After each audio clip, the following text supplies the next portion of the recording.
سلامونه احترامات ملګرو سمادان جمعه مونن په کوکاری تانه کې موجود یم دلته کې ما سره هغه ملنګ سچو هغه چې څوک د سکیورټي د خواهش نه لري څوک د افسرۍ خواهش نه لري خو صرف د کم د خدمت د لپاره هغه شپه ورځ په ځان باندې یو کړي دي زموږ په علاقه باندې تقریبا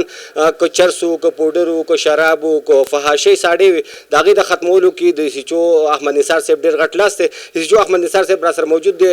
سچو صاحب اول تاسو ته مبارکباد درکوي تاسو زموږ د علاقه د ډېر زیات د جرمونو نه صفا کړله او څه سوچ لرئ نور زموږ د خلکو دپاره نور زموږ دا کوم علاقه چې کومه ده د فحاشۍ چې تاسو کوم ختمه کړله منشیات چې تاسو کوم ختم کړل نور به څه کوئ مزید موږ خو دا سوچ دی چې دا علاقه پاکئ او دې علاقې د بچي مچي چې کوم دی هغه په فحاشۍ کې په منشیاتو کې او په نورو د سرګرمو غلط سرګرمو کې چې نه ملوث کېږي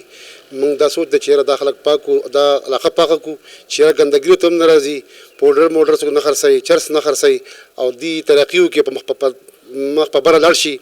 موږ دا سوچ ته دي دا راته ووایي صاحب چې کوم افسر راشي چاته سټار ولګي هغه دا سوچ کوي چې یاره ما سره سکیورټي تاسو بغیر سکیورټي ځئ نه ما زیاتره تاسو بغیر سکیورټي نه روان یو د هغې څه وجه ده نو زمونږ چا سره څه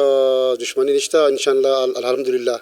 او انشاءالله د قوم خدمت کوو بیا چې په موږ باندې څوک دغه کوي خو انشاءالله چې داسې مسله نشته او چا نه یریږو نو او د حق دپاره جنګېږو انشاءالله موږ هېڅ چا نه سږه نه سوځي زموږ په علاقه باندې دلته کې چوري ډکیتې چې کوم شوي کوم پلینکو چې ورکې شوي هغه پلینکو چې تاسو برآمد کړلې زیات تر داسې خلک چې هغوی ځان میډیا ته شو کوي تاسو په هغې کې موږ له څه خبر رانه کړو چې خبر موږ وچلو د هغې څه وجوهات زمونږ مقصد خو د قوم خدمت دی چې د یو ملزوم دا دوسي وشي هغه ته چې کوم دی انصاف میلاو شي دغه پلانکو چې وي شپږو میاشتو مخکې دا ورکې شوي وي هغه کې لږه منډه تړلی وه هغه الله پیدا کړي ملزمان هم پیدا شو اوس دا بله غلا ده هغه شی د هغې کې مطلب دی چې منډه تړلی انشانته زموږ مطلب دا دی چې یاره یو مظلوم ته موږ دا دوسي ورکړو چې هغه اړه دغه شي چې هغه خوشحاله شي چې یاره پولیس ته په ښه نظر وګوري زموږ مقصد دا دی بس دا کوم افسران چې ستاسو راغلي هغوی تر کوم حده پورې مطمئن بس ټول افسران مطمئن دي او داسې مسله نه ده راغلې چې د افسرانو طرفه زمونږ ښه به دغه کوي زمونږ مرسته کوي په هر دغه کې زما ډي پي او صاحب زما ښه مرسته کوي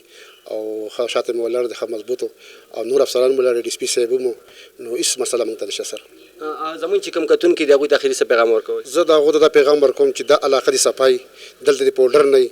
دلته چې کوم دی یو سړی خپل زوی ښه تربیت وکړي چې هغه پوډر ونه څکي هغه بل څه منشیات دغه نه کړي هغه په حاشیې ترته لاړ شي چې دا ملک ترقي وکړي بس ډېر ګرانو کتونکو تاسو د سچو احمد نثار صاحب خبرې ترې واورېدلې هغه وایي چې زموږ هم دا سوچ دی چې د عمل ترقي وکړي او ترقۍ دپاره موږ شپه ورځ